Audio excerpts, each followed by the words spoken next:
Our next award was introduced last year and honors Terry Headley's lifetime work as an IFAPAC ambassador and contributor. We are honored to have George Nichols of the American College with us tonight. George currently serves as the 10th president of the college, but prior to his role was at New York Life for 17 years. We met our next award winner. George is a true innovator and leader in the industry and a great advocate for the American producer. Let's hear a warm welcome for George Nichols.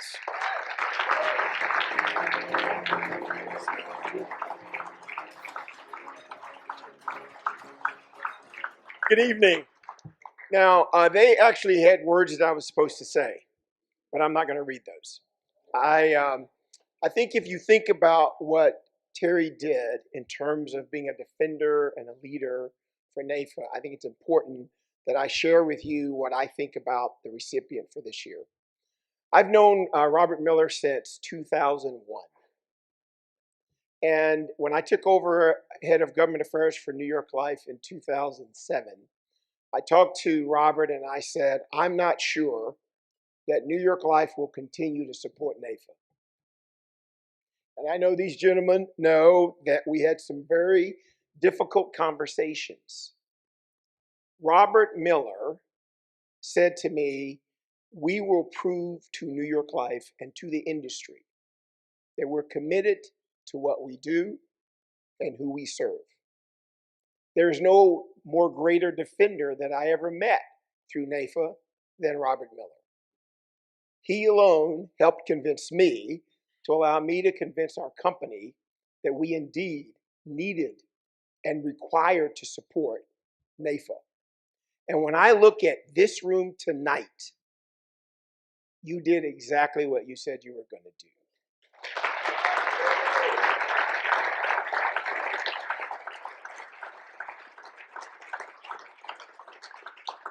So it is a great honor for me to recognize and introduce Robert Miller as the Terry Headley Award, Defender Champion Award, because he defended the organization and he became my partner to help us make sure New York Life was there. Julia Herwig is here and will continue to be there.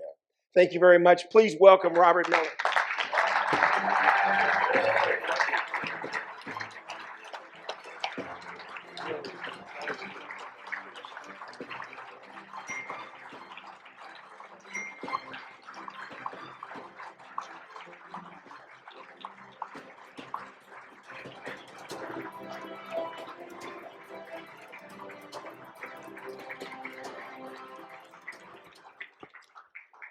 Thank you.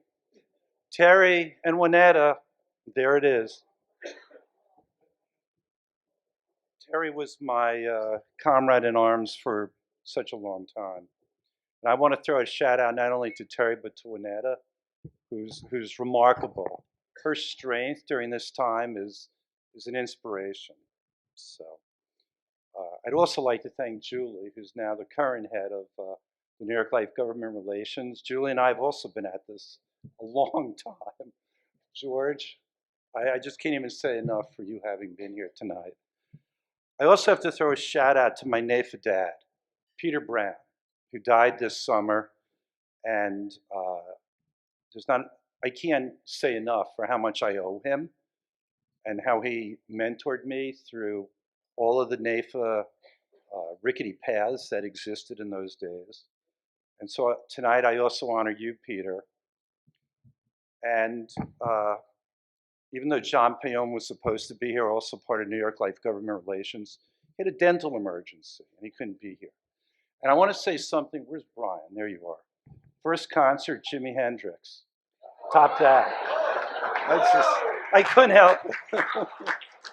Ninth grade, our mothers drove us there and waited for the guy. That's a good mother. So usually I wing these things, but today I thought I'd write down a few thoughts. So just bear with me for about 3 minutes. The day I signed my New York Life contract, a few family friends were in Manhattan, and they wanted to take me out to lunch. Now, for you younger people, you may not know these names, but some of you might. So the first one was Stan Liss. He's a former J&R winner. The second one was Ben Silver, who was really a New York Life great, probably not as widely known in the industry. And the third person at that lunch was a guy named Ben Feldman, former J&R winner and also really a superstar in his day. Also Marvin's father. So it was intimidating. Each of these men I had known my entire life, but I was about to enter their playing field, their profession. And frankly, I was not sure that I could even succeed.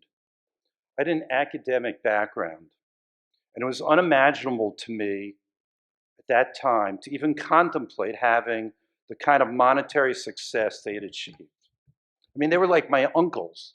So, you know, all of a sudden I'm looked at as a peer. It was really intimidating.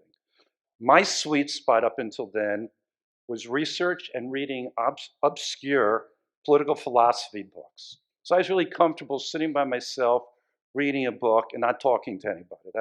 That's how I came into the business. I was very close to being fired during my first year by my manager. I was the only member of my class to not achieve MDRT productivity in my first 12 months. Now, a long time ago, achieving MDRT status was something like 12,000 first-year commission. I couldn't even do that, so I was pretty pathetic. My manager called me into my office and said, "You do not have what it takes."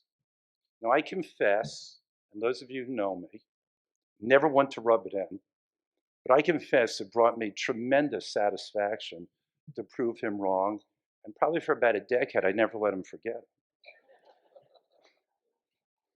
Still the New Yorker in me. Anyway, what these industry legends made me promise was that if I did succeed in this business, that I had to follow their example, because each of them not only did well in the business, they gave back.